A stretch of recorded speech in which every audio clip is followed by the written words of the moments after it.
I mean, brand for me is the feeling that a customer has. I mean, it first starts with recall, do they know who you are? But then the most important is the feeling that's attached to it. Is it just purely awareness, interesting product, interesting service, should I take it? Or is there a warm and fuzzy? Is there like, hey, I really love this service?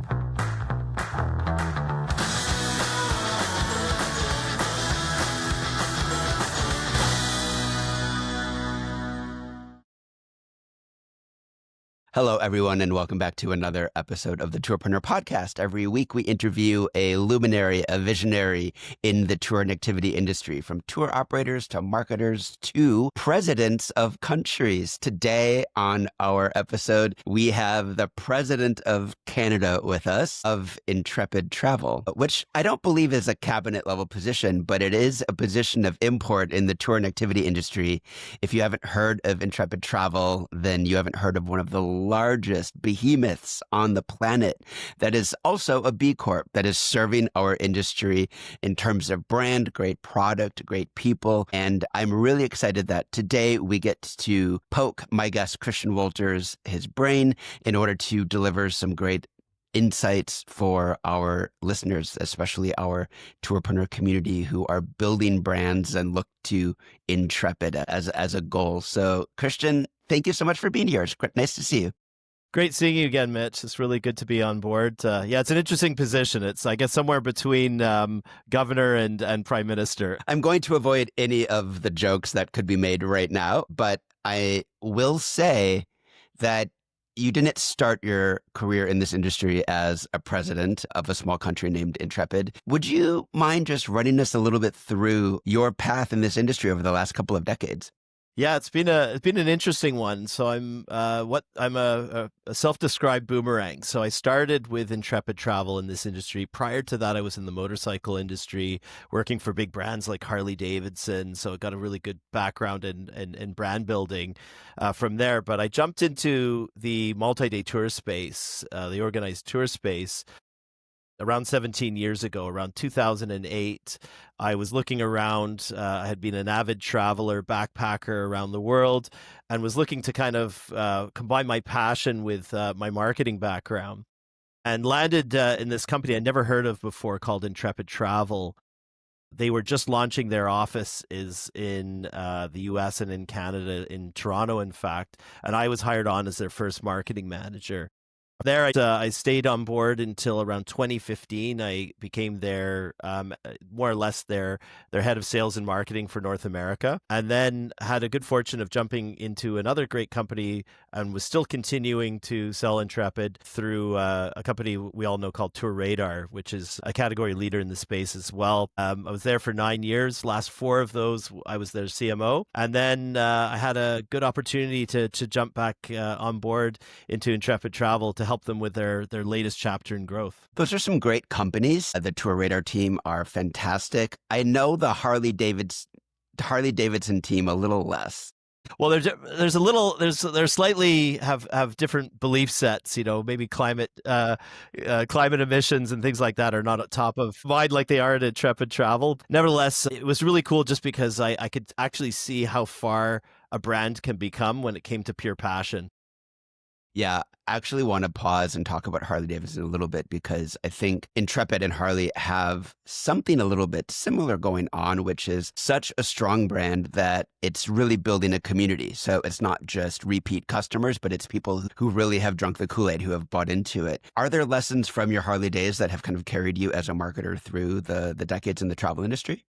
Well, absolutely. I think just as first and foremost, it's a benchmark. And, I would say Harley Davidson's borderline a religion. For some people, how you treat the brand, you're more like a custodian of the brand. So, for example, once we were running a motorcycle show and we had these motorcycles outside and there was a lot of dust blowing, and we had these guys with some rags and some polish to keep the bikes looking shiny. But the proper thing to do is hose them down before you do that. Otherwise, it has this micro scratches to the paint. But we're like, they're demos. We just want to get the job done. And about 3 or 4 customers came up to us and lectured us. And I think the first one said, "How dare you do that to a Harley Davidson?" I have always, that's always stuck in my mind is that you are a brand custodian. While you're trying to build it, you're also kind of personifying it as well. Yeah, it makes me think of Bill de Blasio, who almost lost the New York City mayoral election when he was caught photographed eating a pizza with a knife and fork. Yeah, It's like, yes, how dare you do that to New York pizza? exactly, exactly. There's a way to eat it.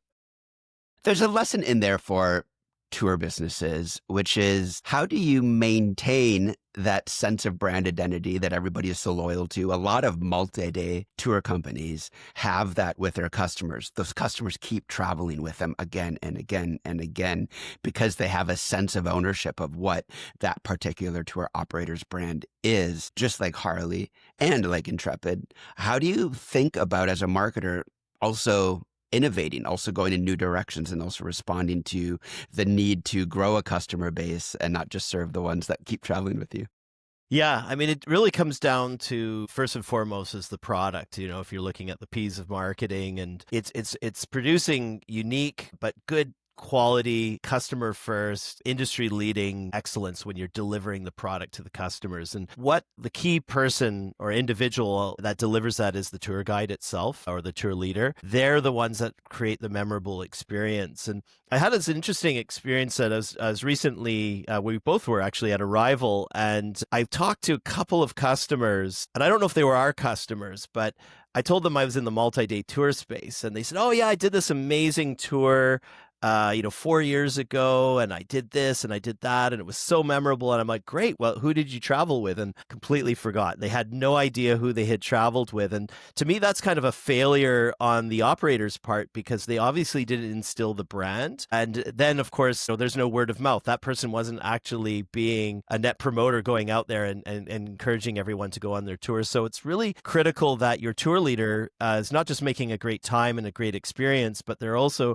as I was saying earlier with Harley, like personifying the brand, ingraining it, and more or less exposing the DNA of the brand. So when it comes to like Intrepid, we think about sustainability, or we've thought about sustainability for a very, very long time. So when I joined in 2008, I was introduced to the fact that we had a responsible tourism manager hired in 2005. I'd never heard of that role. Now it's kind of more like commonplace, of course, of course, of course. But back then it was like, who is this person? Why is that person on the payroll? What do they do? And from that point forward, you really see that it's part of our DNA and the importance of sustainability. Booking.com, very infamously a few years back, had a survey that showed that everybody says they care about sustainability, but when it comes down to actual purchase intent and what they actually decide to book, it matters significantly less. And so there's a gap between our aspirational selves and our actual selves. I'm wondering, when you have a brand like Intrepid that has such a fundamental connection to sustainability, to community tourism, to, you're a B Corp. How do you think about making sure that as a marketer, as a brand, you're selling it in a way that creates an actionable customer decision point and isn't just a lot of fantastic marketing or window dressing? Exactly. I mean, greenwashing has been a factor in this industry and outside of our industry for as long as people have been actively promoting sustainability. For us, the most important thing is it's got to be part of our DNA. It's got to be everything we do. So for a good example that I can give you is that we were quite involved with carbon offsetting for many, many years. As many of your listeners and viewers might know, is that it's a controversial solution to carbon emissions. And we knew it. We just kind of felt like for many years, this was the best solution that we could implement. But since then, in 2026, we've gone into a new direction. So we're still measuring our emissions. We're still more or less putting the same amount of money that we would put to carbon offsetting. But now we have our own carbon fund, which we're going to be putting around $2 million into projects that we control, that we have direct impact on the environment and the emissions that we emit as a company. So, for example, we might be actively looking at our existing fleet and replacing some of them with electric vehicles, putting solar panels on the roofs of our hotels, so that we know there's like direct impact of what we're doing. Another thing was, this is a few years back, or I think it was around 2010. I might have got my years wrong here, but in 2010, we had an active discussion around elephant rides. it was one of those ones where the sales team was like, everybody goes to Thailand because they want to ride an elephant. It's so critical for people's experiences. They want to have photos on the elephant. And our responsible tourism leadership was saying, no, it's a horrible practice. Elephants are abused in order to sustain this practice, the way they're broken in and everything. And so there was a bit of an internal debate because we're like, well, if we ban elephant rides, we're going to lose all our Thai sales overnight. But instead, what ended up happening is we ended up becoming a leader by doing that. And we've attracted a whole new group of customers that are like, these guys are really thinking forward, and it's part of their DNA. It's what they do. And that's why they're booking with us currently. So you're using this word DNA a lot. I'm really interested in what you yourself, just personally over the years, have come to understand brand to mean or to encompass. It's kind of one of these words that can mean very little or mean a lot depending on how you're saying it and who's saying it. Yeah, yeah. I mean, brand for me is the feeling that a customer has. I mean, it first starts with recall. Do they know who you are? So they hear your brand name, your product name. Do they know who you are? So there's some sort of recall. But then the most important is the feeling that's attached to it. Is it, just purely awareness? Interesting product, interesting service. Should I take it? Or is there a warm and fuzzy? Is there like, hey, I really love this service? Is this something that I really want to participate in or purchase or what have you? And then more importantly, it's then you are now becoming an advocate for the brand. You're sharing, you're part of the word of mouth, as we say, in the industry, net promoting, right? Like you're part of the group of people that had such a good experience with your brand and your product range that you're going out promoting the product and saying, you've got to go on an Intrepid trip. It's absolutely amazing. And that, if your best friend is recommending a trip, there's no billboard or TV ad that I can put up that's going to convince you better than your best friend. I mean, I think I've stopped saying we live in the experience economy. I feel like we live in the emotion economy, for better or worse, right now. I think it's, or you could call it the connection economy, but ultimately, we're living between these kind of twin tidal waves of COVID and AI, and everything is crashing over us and removing our humanity. And so we, as multi-day trip creators, experience creators, what can we do except deliver kind of emotion and connection that makes us feel alive again? Absolutely. I mean, I'm a big proponent of artificial intelligence. I'm really excited at all the changes, but I'm also kind of aware or concerned that there's going to be a lot of bland content, because everyone can produce this phenomenal content overnight. The content that's being produced is more or less regurgitated from content that was created already, and then I don't know what the third version of that carbon copy is going to look like. I think what's going to stand out, and I mean, there's a debate. A lot of people talk about AI agents, and there will be no websites and no brands, and you're just going to put your personal preferences into an AI agent, and that AI agent's going to connect with a company's AI agent, and you're going to get your booking. I don't believe that's going to be the true story. I believe that we're still going to have these, or the need for these emotional connections. And no doubt AI is going to be an incredible tool to connect people to these experiences, but they're still going to be driven by their personal beliefs, by their personal passions. And that's why artificial intelligence is going to aid that, but brand is going to be still paramount, in my opinion.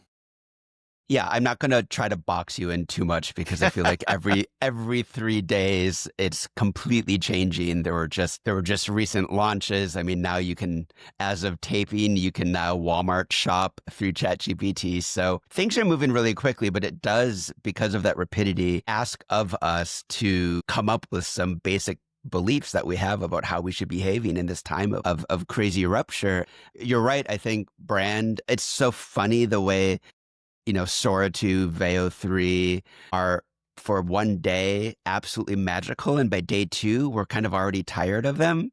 Yeah. And or we like recognize it already, and it's like lost its magical quality. And it sort of begs of us to come back to a certain human essence that we don't get tired of, right? Like, I get tired of seeing an AI generated dog, but I don't get tired of hugging my dog. And so what is that? What is the version of that for an Intrepid or for any brand?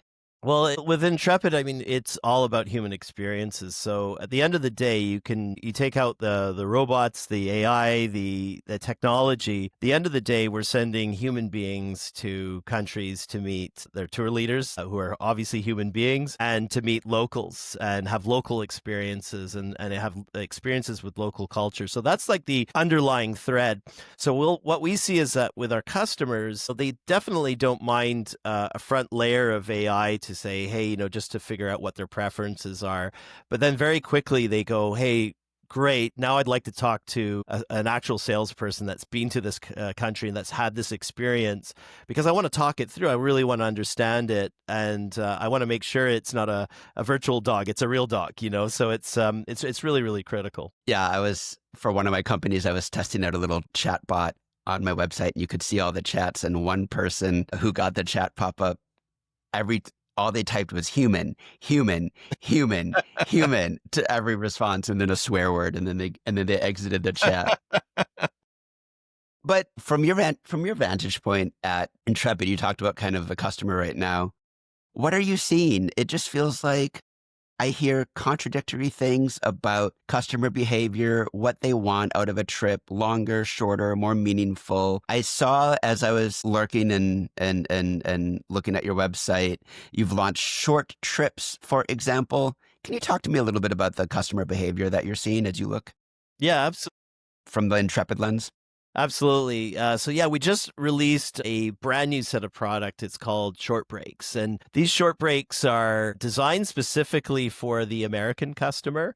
So as your listeners might not be aware, is that our headquarters is in Melbourne, Australia. So a lot of our product was originally created with those type of customers in mind, meaning that people with a few more extra days off, so like 10 days on average, multi-day tours, right? And we've heard repeatedly from the North American customer that these are just too long. Like we only get 10 days off, personal time off might be a maximum of 10 days. And so you ask an average American customer that's maybe never taken a tour with us to say, hey, we want you take your entire vacation, spend $3,000, $4,000, $5,000, not including air, to jump on an Intrepid trip, and you don't really know us yet. It's a big ask.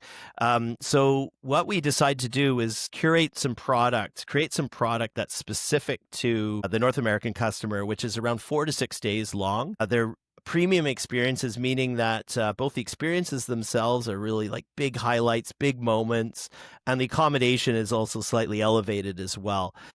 These are going to be really Instagram friendly trips. These are going to be really good bragging trips. You go for an extended long weekend, you can come back with as much content as you can ever hope for to put onto your socials and stuff like that. But the most important thing is you're going to have an Intrepid experience in about 4 to 6 days. And like one of the ones what we're promoting right now. So we have 10 brand new trips, and then we've revamped around 45 existing trips to kind of fit into this mold. And one of those is Paris to Normandy. So you kind of get that experience of going to local bakeries. You get to see the beaches of Normandy. So you have that Paris and Normandy experience and everything in between, all the main highlights, but you're also getting off the beaten path. So it makes a really good experience. Yeah, these kinds of trips I've referred to in the past sort of as Trojan horse trips, where a good portion of it, you know what you're getting, but then there's this horse that just shows up, Yeah. and it's like, where are we going? And I think that's actually a really magical combination, right? Because we do want to anchor ourselves in the familiar, or we need to sell them something they vaguely want to do, but then we also want to take them somewhere surprising. My question is this: if we could go into the war room, the design war room where Intrepid came up with this, I think our audience would be really interested in what a company like Intrepid does from the point of view of beginning by seeing a bunch of data and then turning that into an actionable new product launch. What does that look like? Well, this one was unique in the sense that one of my colleagues, Tom Smith, he was at our global summit this past year, or not even the past year. He was there in January, and he went up on stage, and we were doing kind of like a Dragon's Den Shark Tank. Sorry, it's Dragon's Den Canada and Shark Tank in the U.S., but a sort of a Shark Tank type of scenario where you had to go and pitch a business concept, and the judges, the panelists, were the senior leadership, and this was in front of around 500 Intrepid employees sitting, in the stands. And he went up and pitched the concept. And, he just did it like what you would do in a normal 5-minute pitch, where you basically say, what the problem is that there's American customers that don't have time, that want to have a really premium experience, that we can maybe trips that are closer to home, or you can add on to a business trip. The pitch was so well received that very quickly it turned into a project or a product release, where then everyone had to jump on board that's involved with product marketing and delivery to kind of create these. And we did this in a record-breaking time, because like I was mentioning, from concept to delivery in the fall is almost unheard of. Usually we're on like 2-year product cycles, but we just felt that it was so important to get this product range to the worldwide customer, especially American customer, that we wanted to get it out the door really quickly. Our destination management company, our DMCs, are quite advanced, and we're vertically integrated, so we can develop this product really quickly because they're our own Intrepid teams. Yeah, it feels like rapidity of response is a new superpower as things change and evolve so quickly right now. Absolutely. It's very funny because last week, Tourpreneur, I hosted an event here in New York City, in Brooklyn, where I live, and it was a Shark Tank evening. So people had to come with a new vision of the future of the industry, and then the crowd voted on the top 3, and then we grilled them in Shark Tank fashion. And do you know who won? No, I don't. It was Tara McCullum, the head of marketing of Intrepid. Oh, man, that's amazing. She hasn't, she's a very modest person. She hasn't shared that news with us. So I know she was at the event, but I didn't know she had won. That's fantastic. She won. And now I feel like it was an inside job because she had already had Shark Tank practice. Yeah. Really cool. Her vision was, by the way, essentially creating a loyalty scheme for rewarding people for going to lesser visited places. Absolutely. So that's something that's also a big part of, we have something what we release is called the Not Hot list. And we release this every year. It's gaining a lot of momentum because, obviously we were talking, the industry was talking about over-tourism massively before the pandemic. The pandemic kind of solved over-tourism, regretfully, for about 3 years. And then now we're back into that space again, where we're starting to see destinations that are completely overrun. Also, like with climate change and the temperature rising in Europe, it's become not so pleasant. So we're starting to offer opportunities on shoulder seasons, but most importantly, we create this list of destinations that are off the beaten track that are not top of mind, but they're absolutely phenomenal locations and destinations to travel to. So, I think when I think of Intrepid, I think of the word ecosystem because people just become involved in your web of offerings. Some of them are not hot. Some of them are very hot. Some of them are short. Some of them are day tours, right? You own Urban Adventures, which is getting kind of folded into the brand. I'm wondering how you're thinking about what traditionally gets called the customer journey. The moment that they discover you, they start to book you, and then how you are connecting those dots. You have a 4-day trip that might be an entrance into the brand. You have 1 day, 3 hours, 6-hour trips. And then you have, of course, your marquee 10, 12, 14-day trips. Customers are going to enter through all those doors. It's not like a progression. What are you doing as a marketer to attract and then maintain that customer relationship? The customer journey obviously is super complex. What Urban Adventures is such a great tool for us because, and I say a tool because it is a product range, but it is a range that I would say is more part of an extension of our marketing than being a product that I'm hopefully going to sell tons of to make a profit on. It's more about exposing people to Intrepid, so like I was saying earlier, to convince someone to spend $2,000-$3,000 of their hard-earned money in 10 days of their personal vacation time versus, hey, how about a day tour? We'll take you to a really cool distillery, maybe in the city you've lived in all your life. Because I've done a couple of those in Toronto where I've lived, and they've actually brought to my attention parts of the city and historical facts and nooks and crannies I never heard of before. So it's been really, really exciting. And so in that customer journey, it's almost like we used to call urban adventures like the tapas of Intrepid. It's like a tasting platter. You get to get a small taste, and then if you like what you've tasted, maybe then you'll be more committed to go to a multi-day. But the path is it's varied, because we know like between bookings about 18 months could elapse, right? And if they don't go with you, if they go with your competitor, then that span of time is even longer. So that customer journey is even more convoluted. So what we hope is that, if we do offer different ranges like urban adventures, so you maybe try an urban adventure, you go on a short break, your short break leads you to a 10-day trip, but then maybe between your next two 10-day trips, you're doing another urban adventure because you're on a business trip and you want to just see the city that you're in. That's more on that, like the product, and then on the way we're interjecting with marketing. We're trying to keep top of mind. We released a really cool app so that when you go on one of our experiences, you use that app as a tool while you're traveling, and that's going to be more or less like your tool for cataloging, remembering the trips that you've been on, and then looking at the next ones that you're thinking about going on as well. But yeah, very, very complex prospect is the customer journey in the multi-day tour space. Brian Chesky's making slight insinuations that Airbnb is going to go in this direction, where you've got this app that people just have, and the more they have it, the more they use it during the kind of off moments of not being on a tour, the more chances are that's what they're going to use to book an experience or whatever, an Airbnb lodging. And what Brian mentioned was he's mentioned it several times. We'll see if it ever comes true.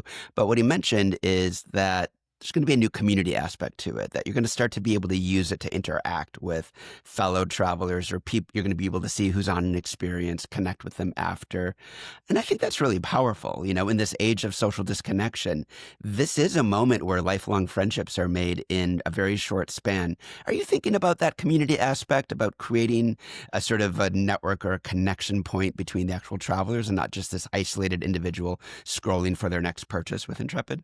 Absolutely. I mean, people, one of the biggest requests that people have, and of course, there's always privacy challenges around all Sure. this, but it's, people have a big request, like they want to know who's on their tour, and then they want to have the opportunity to communicate with each other, which our app does provide. And so you don't necessarily have to be exchanging WhatsApp accounts or socials, that you can just say, hey, we're all on the same tour together. Now we can communicate together as a group, and we can also communicate with the tour leader, or include the tour leader with the group, plus sharing of photos and things like that. So those are really big aspects. So that's like the on-site at the moment type of community, and we'd love to kind of carry that on past that. So your trip does live for a little while, that you can kind of have that community experience. And I think you're absolutely right. Like I know my in-laws were on a Globus trip. Shouldn't say the competitor, but they wanted a big bus tour. And I was at a different company at the time, but they're still friends with that company.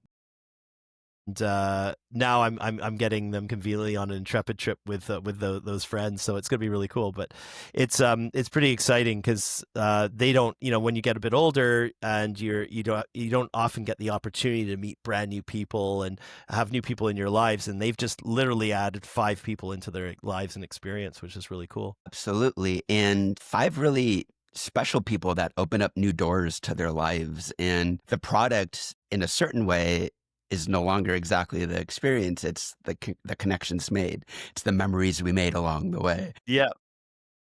which is, I think, a new evolution of what we're thinking about as a travel industry when we're living in this like strange new kind of world of increasing disconnection. Yeah. Yeah. You bring up a competitor's name. I wouldn't call them a competitor. I guess they are if it's your parents and they're not going on their own son's company's tour. But this is something that I've heard you over the years bring up over and over and over again, which is the idea of not just looking at the small pond of competitors, but of making big plays to own a category leadership, being a category pirate. Can you talk to me a little bit about your philosophy around that? I mean, I remember you and Travis at Tour Radar talking so much about growing the pie of our industry. I think this is like a really ripe and fertile terrain for us all as an industry. Absolutely. Category is, and that was, you were referencing, back in the days when I was at Radar, we had read a book called Play Bigger, and that was all about category design and how whoever is the leader in a category ultimately wins. So you think of brands like Uber and Airbnb and Coca-Cola, take some more traditional brands where people are starting to, they don't say, I want a malted sweetened drink. They say, I want a Coke, and oh, we have a Pepsi. Okay, that'll do. Oh, that's a good Coke. It's so critical for brands to succeed that way. In our space, because it's so fragmented, I think we all have a bit of category responsibility because all the marketing we do, how we sell our product, the responsible tourism aspects, how we treat our customers, especially treating them like we desire for them to come back and you want them to be loyal. It's so important for all of us to work together to kind of build the overall category. I definitely think there is space still for there to be a category leader. And I mean, there's subcategories too, like back with Travis and Tourator, we were talking about the organized adventure space, so the multi-day tour space, which included small group adventures and, of course, like coach tours and Antarctic trips and things like that. When I think about what I'm thinking about currently right now is Intrepid in the small group adventure space, where you have about 4 to 12 people on the experience and you're having what effectively like a complete Intrepid experience. We're desiring to become the category leader in that space. We are putting out billboards to definitely attract people, but we also want people to think of Intrepid synonymously with small group adventure. And I feel like in some cases we're in that place, but we have a lot of work to still win the hearts and minds of a lot of people. And so yeah, that's so it's really, really, really paramount. And it's kind of where I'm. It was nice being in Tourator for quite a few years because I got to work across with a lot of different operators and, realize like who some of the good quality ones are, the people that are really adding to the category and others that are just kind of here for a quick buck and in and out. And regretfully, customers don't usually have such a great experience. So some of our biggest competitors are also some of our biggest category builders as well. Man, I really feel bad for the people who come into our industry looking for a quick buck. It's not really the best corner for quick money. It's a passion industry, and I'm not going to ask you to name names, but I am wondering what commonalities you've seen over the years of looking at these different kinds of multi-day businesses, the ones that succeed, the good ones, the ones that are adding value to the industry, but also running great businesses. Yeah, again, you mentioned passion, and it's usually the companies that have or have retained their founders that have been successful for this long time, like because they obviously got into it because they're passionate about what they do. I mean, most people get into this business, as you said, like it's like you get in because you want to run a tour and have a great experience. It's not so much like, hey, this is a great money maker and I'm going to do this for 5 years and then retire happily. It's really, really important for those founders to be part of the organizations. Typically what I've seen is that when they've sold and then if they've moved on, there's more cases of less success, I should say. Shouldn't say that's like, consistent across the board, but as soon as people are now turning the businesses into like, if margin is paramount, if profit is the only thing that they're after. And don't get me wrong, like Intrepid is a company that is definitely seeking profit, but we try to balance it as much as we can with purpose. And so, where we believe, hey, we're going to, put $2 million into our new emissions fund, we won't be able to do that unless we're profitable, unless we're making, getting a lot of customers happy and doing what we're. So we really believe that if we're successful, we'll be able to fund these community events, our carbon emission projects, and so forth. It's so funny. I was just on a business coaching call with a tour operator, and they said, I can't wait for our founder to leave the business. And It was very specifically because they were saying no, that will never work to a whole bunch of new innovative ideas to kind of match Yeah. a different state of the affairs from when the company was started 40 years ago. Yeah. And I think there's a question there, which is how do you, within an organization like Intrepid that has its own inertia and its own brand power, it's the Harley Davidson question. How do you also innovate? How are you making sure that within the organization you're staying edgy, you're staying sharp, you're staying innovative?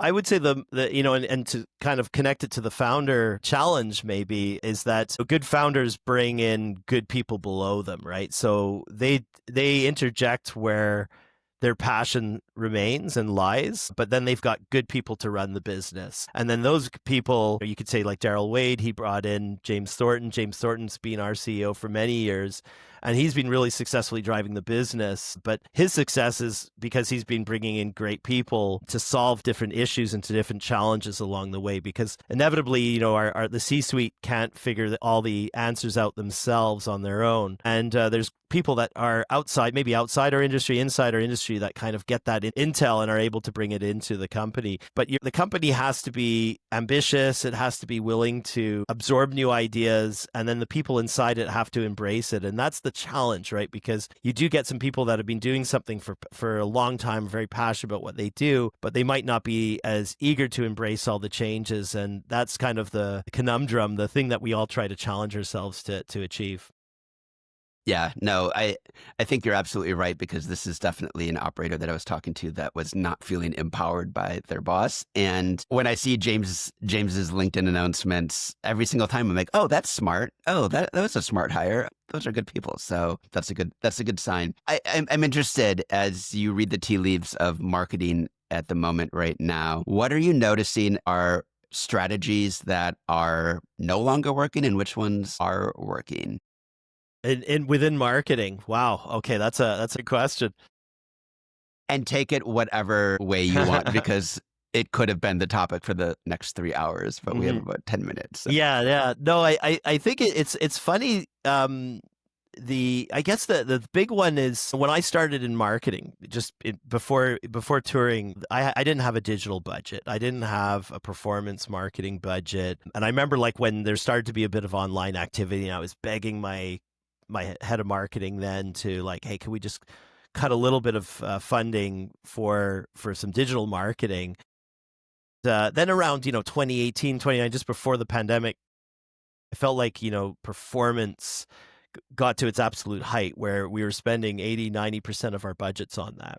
Coming, fast forward to 2025, starting to feel like like it's a little bit more like 2005 now, where we're leaning more towards other channels that we may have skipped by because first of all, SEO, search engine optimization, it's been competitive, but then on the search engine marketing side, it's more competitive, it's more expensive than ever to get customers, and you're not necessarily leaving a really good, strong brand feeling. Going back to our, the beginning of our conversation, where what I believe like brand is going to make you memorable, and it's also going to instill that passion, instill that that feeling for the company. You can't do that with performance marketing. There's definitely some performance brand things that are really cool, like CMT, TV and stuff like that are really really effective.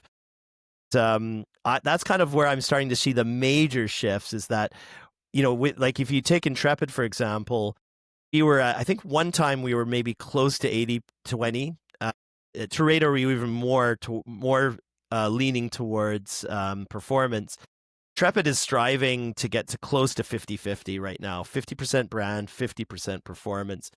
A lot of companies are not doing that, but I believe that is the right direction to go in. It almost sounds like you're saying several different kinds of bets need to be placed. You can't just have all eggs in one basket at the moment.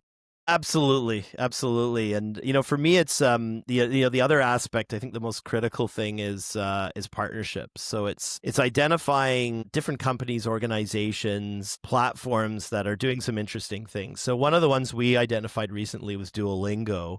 Obviously, everyone knows it. They're using it as their language, their preferred language app. And my wife was using it, and I could hear it. The voices and everything, the gamification application in full string. But we were able to jump on, to become one of their first travel advertiser on board Duolingo, which I thought was really, really cool. So I think it was definitely something that we want to keep looking at the different innovators out there and partner with them and see how we can kind of add our product, our brand into a whole new group of people. Why don't you just make your own internal Duolingo? Make an app that people are addicted to, and then whenever they want to go out and have fun or travel, they're right there. It sounds great. It sounds great. I just, with my experience at Tourist, I just know what goes into how much dev work and how many dev people you need to create an amazing platform. We've long ago at Intrepid, we've realized, what our strengths are. Our strengths are building incredible product, and how we deliver that. Sometimes we do it internally. At other times it's through travel agents and travel advisors. For us, it's just like, hey, we want to be wherever customers are. So if customers are now going to be booking through AI, great, we'll be there. If they're going to continue to book through their travel advisors, of course, we're going to continue to be there. So I think that's the most critical thing, is sort of the distribution strategy overall. When you're a multi-day operator that's doing 1,000 customers a year and not 100,000, what bet would you be placing? Would you be going all in on distribution through a reseller like TourRadar that's going to take a hefty margin cut? Would you go all in on brand? And you have to be truthful here. Would you go all in on brand and trying to own that direct customer? What would you recommend? It's a good question, for sure. I mean, I remember back in 2008 when I had about $5,000 a month to spend on marketing, which is I spent a little bit more than that, Mitch, per month, but that's what was my actual budget. No exaggeration. Those were Canadian dollars, so that's like $2,000 US. So I definitely know what it's like to have a lean budget. First and foremost, you kind of the P's of marketing. It's like you get your product and your operational excellence down packed, because you get 10 people enjoying the trip, they come back, they tell 10 people, and the multiplier effect, and the word of mouth is so substantial. Brand is, you don't have to spend money on brand initially to have a brand. It's more like you spend the time to define what your brand is, what your brand terminology is, what's important to you. Are you a sustainable operator, or is that not important? Are you focusing on something else? Community versus carbon emissions, things like that. You just basically are building the rudimentary roots of your consistent brand messaging. That's sort of critical. I think if you can't afford a team to do that, then you and the C-suite, or you and the founder, or if you're one person, you just sit down and you kind of lay that out. That's really, really critical. And then you kind of start building things up. Intrepid in Canada, we went the distribution route, because back then there was about 150 Flight Centre stores across Canada. If we got a preferred arrangement with them, we didn't have to spend a lot of money up front. We did have to spend money in commissions, but we knew that our brochures were going to be on the shelves of 150 stores across Canada, and people walking in were going to be exposed to the brand. Now, there's a little bit of a different play. There's not that many Flight Centre stores anymore, but distribution through travel agents is really critical, because there's already a customer base, and there's a great way to be found out, and that, because you won't have the money to put billboards or TV and things like that. You'll still have to spend a little bit of money on performance, because people are online and they're going to need to find you and search for you. So those are kind of the elements that I would be tapping into with a very small budget. So, final question. I have to ask it. I have to bring up AI. How is Intrepid using it internally to make your company better, easier, lives easiof?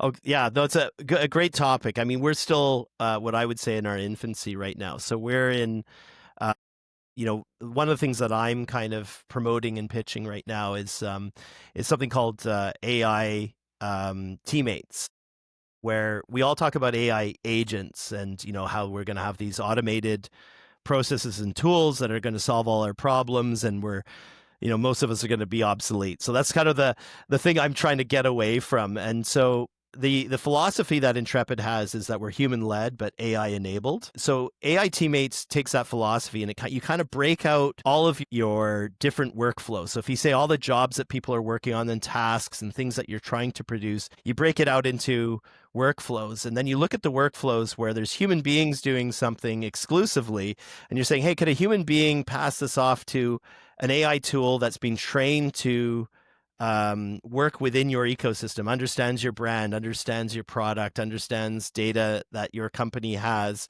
and that goes to a tool. The tool does something and it gets passed to a human being and then back to a tool again, and so forth. And then you get really complex. You can start connecting all those different workflows. Now, this is sort of something I'm a more or less a methodology that I'm excited about, that I'm trying to help roll out within the business. Today, what we're working on is, tools that will help automate some of the content that we're creating, some of the automated processes for our existing sales staff, so that when they're talking to customers, the right information's popping up in front of their screen so they can actively give accurate information to customers and so forth. So there's a lot of things right there, but we're getting to the point where we want to go away from a lot of individuals privately using AI tools to a place where there's like a systematic rollout across the company. And we kind of have a pre-approved tools that are going to help us get to the next stage. When you're not building robotic teammates and you're just out in the real world, what are you doing? What's your favorite in real life thing to do? It depends on the season, but my two favorite things in the world are sailing and skiing. And sailing is my absolute passion. So my big desire is to sail around the world. So I'm working towards that goal. I've got a boat in one of the big Great Lakes up here in Canada, and Lake Huron, what I would say is probably the most beautiful freshwater cruising in the world. And so I'm kind of learning my trade and practice there, learning how to sail, but also how to manage and fix bits and pieces on a boat and make sure that it's running. And the goal is that one day I'm going to, as they say, like cut the lines and sail off. From Wisconsin and my husband's from Minnesota, so we're Lake Superior people. So I have to fight you on that. But equally beautiful. That's a far cry away from Harley Davidsons. I thought for sure that was going to be your answer. No, I mean, the problem, I love riding motorcycles. I haven't ridden one in a while. And there's two problems with motorcycles, is that you can only fit one person on the back maximum. And, on a sailboat, you can fit a group of friends and family. And I hate to say it, but it's, safety, right? It's, I've had a few near misses. And as soon as I had a family and responsibilities, I decided to take a little break. It's funny because like in marketing, when I used to do the focus groups back in the day, I go, what? Why are there no customers between 35 and 50? And I'm, oh yeah, that's what's going on. But they usually come back once the kids are safely off to university. Then the motorcycles come out again. That is funny. Christian, it's been a delight to talk to you. Thank you so much for your insights. It's really great, especially to get lessons from the biggest level, but practically applied to all the different sizes and shapes of businesses out there. So appreciate you coming on that podcast. Thanks, Mitch. It's been an absolute pleasure and great chatting with you again.